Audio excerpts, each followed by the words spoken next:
Assalamualaikum warahmatullahi wabarakatuh. Apa kabar anak soleh dan soleha? Semoga semuanya dalam keadaan sehat ya nak. Amin. Hari ini kita belajar tematik A, subtema 2, pembelajaran 4. Ayo disiapkan dahulu buku cetaknya, modulnya, serta alat tulisnya.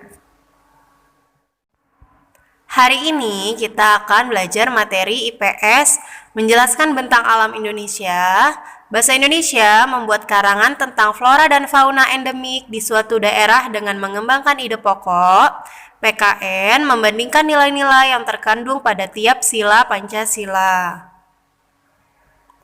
Yang pertama yaitu materi IPS, menjelaskan bentang alam Indonesia. Indonesia terkenal dengan keindahan alamnya. Ada deretan pegunungan yang tinggi menjulang, perbukitan terhampar padang rumput, dan pantai dengan ombak yang membiru. Semuanya itu merupakan contoh kenampakan alam. Kenampakan alam terdiri atas wilayah daratan dan wilayah perairan. Contoh kenampakan alam wilayah daratan ada 4, yaitu pegunungan, pantai, dataran tinggi, dataran rendah. Berikut contoh kenampakan alam wilayah perairan, ada danau, sungai, rawa, dan laut. Selanjutnya, kenampakan buatan merupakan sesuatu yang terbentuk dari campur tangan manusia. Contoh kenampakan buatan yaitu waduk, pelabuhan, kebun binatang, dan permukiman penduduk. Selanjutnya yaitu materi bahasa Indonesia, membuat karangan tentang flora dan fauna endemik di suatu daerah dengan mengembangkan ide pokok. Anak soleh dan soleha sudah tahu apa itu endemik? Ya, endemik itu berarti ciri khas atau khas daerahnya. Misalkan seperti di Pulau Komodo. Nah, ciri khas faunanya yaitu ada hewan komodo. Kalau di Bengkulu ada floranya apa?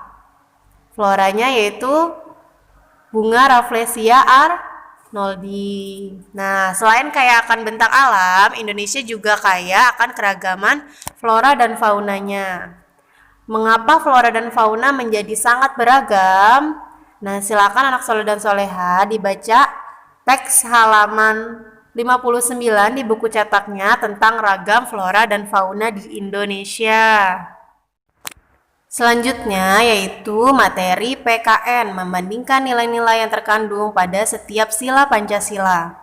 Sila yang ke-1 yaitu ketuhanan yang Maha Esa, lambangnya bintang.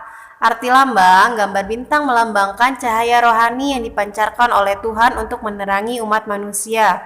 Bintang ini juga dapat diartikan sebagai penerang bagi dasar negara yang 5. Warna hitam pada latar belakang bintang ini melambangkan warna alam yang mana berkah Tuhan merupakan sumber segala yang ada di dunia ini.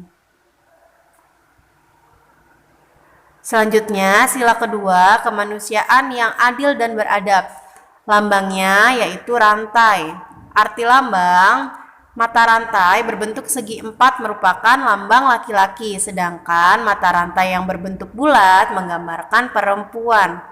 Mata rantai yang berkaitan menggambarkan hubungan timbal balik antara tiap-tiap manusia, baik itu lelaki maupun perempuan. Setiap manusia harus saling membantu dan bahu-membahu dalam menanggulangi masalah-masalah yang muncul di keseharian. Selanjutnya, sila ketiga, persatuan Indonesia. Lambangnya pohon beringin. Arti lambang, pohon beringin diartikan sebagai tempat berteduh, sehingga Pancasila diibaratkan sebagai payung di mana bangsa Indonesia dapat berlindung dan merasa aman di baliknya. Pohon beringin juga memiliki akar tunggang yang kuat, melambangkan persatuan bangsa Indonesia yang mengakar kuat di tiap-tiap warga Indonesia. Terdapat pula sulur-sulur pada beringin. Sulur ini menggambarkan suku keturunan dan agama yang berbeda-beda dari masyarakat Indonesia. Namun, mereka tetap bersatu sebagai bangsa Indonesia di bawah simbol Pancasila. Selanjutnya, sila keempat, kerakyatan yang dipimpin oleh hikmat kebijaksanaan dalam permusyawaratan perwakilan. Lambangnya yaitu kepala banteng. Arti lambangnya, banteng diartikan sebagai hewan sosial yang senang berkumpul. Ketika binatang ini bergerombol, dia menjadi lebih kuat dan sulit untuk diserang oleh hewan pemangsa. Simbol ini menggambarkan budaya bangsa Indonesia yang senang berkumpul, berdiskusi, dan bermufakat untuk mengambil suatu keputusan. Yang terakhir yaitu sila kelima, keadilan sosial bagi seluruh rakyat Indonesia. Lambangnya padi dan kapas. Artinya, arti lambangnya padi dan kapas menggambarkan dua hal yang dibutuhkan oleh manusia untuk bertahan hidup. Padi melambangkan ketersediaan makanan, sedangkan kapas melambangkan ketersediaan pakaian. Tanpa adanya sandang dan pangan, manusia akan kesulitan untuk hidup secara nyaman.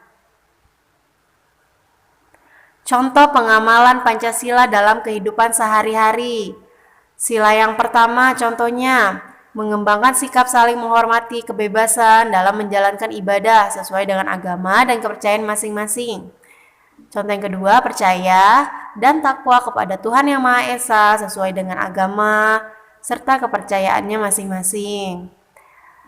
Contoh sila kedua, mengakui persamaan derajat, hak kewajiban asasi setiap manusia tanpa membedakan. Mengakui dan memperlakukan manusia sesuai dengan harkat dan martabatnya sebagai makhluk Tuhan Yang Maha Esa.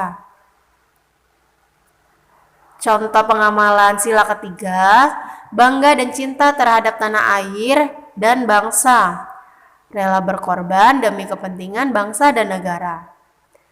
Contoh pengamalan sila keempat, menghormati dan menghargai pendapat orang lain serta menghargai hasil musyawarah.